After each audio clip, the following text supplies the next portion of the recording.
Talk to me, though, about this sort of interesting moment we find ourselves in, Angela, where on one hand, they are trying to undermine this move, and on the other, you have more and more of these outlets distancing themselves from Trump.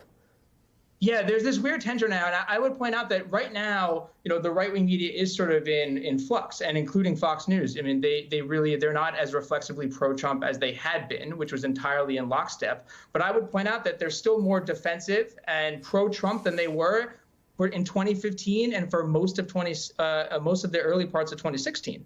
There were actually aggressively attacked things said against Donald Trump on Fox News in early 2016. That's not happening yet. There's just, as you pointed out, it's a distancing. And I think that's an important distinction here, because the one thing that they have to do is cater to their audiences.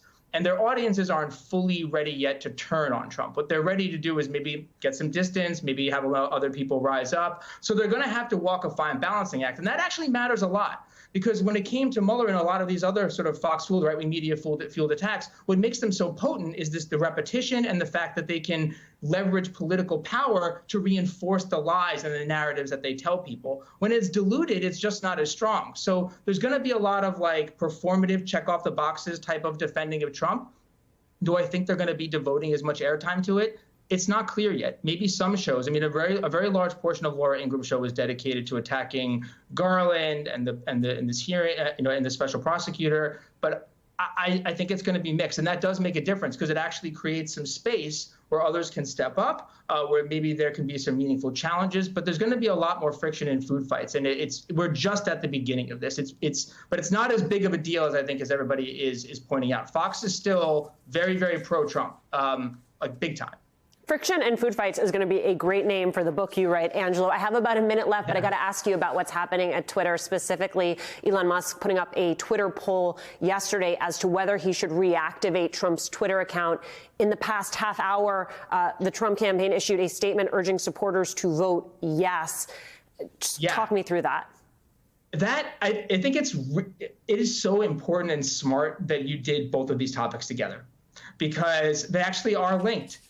A big reason why, when Fox was anti-Trump in 2015 and 2016, the thing that he used to leapfrog Fox News and finally break Fox, and speak to the Fox audience directly, was Twitter. Twitter was the vehicle for doing that. So this poll on Twitter, this sort of this thing that Musk is doing, there's all sorts of problems with it. Musk is doing at Twitter, including sort of pandering to the right. And we could get into all the consequences of that for disinformation in the long run. But short term, of course, Trump wants this, because even if he doesn't actively use it, the mere fact that he can have that account back and they can automatically cross-post where his other posts are, that's going to give him the ability to inject things directly from the fringes, the fever swamps, which is where he's been building power. Let's not forget how many new voters he added to the rolls in 2020 because he's been building power on what used to be considered the fringes. But that means he can speak directly to the Fox audience, which is like a cudgel. He'll use Twitter as a cudgel to get the Fox audience to push back against Fox to get them back in line. And he can also use that to inject other sorts of memes and attacks into the media. So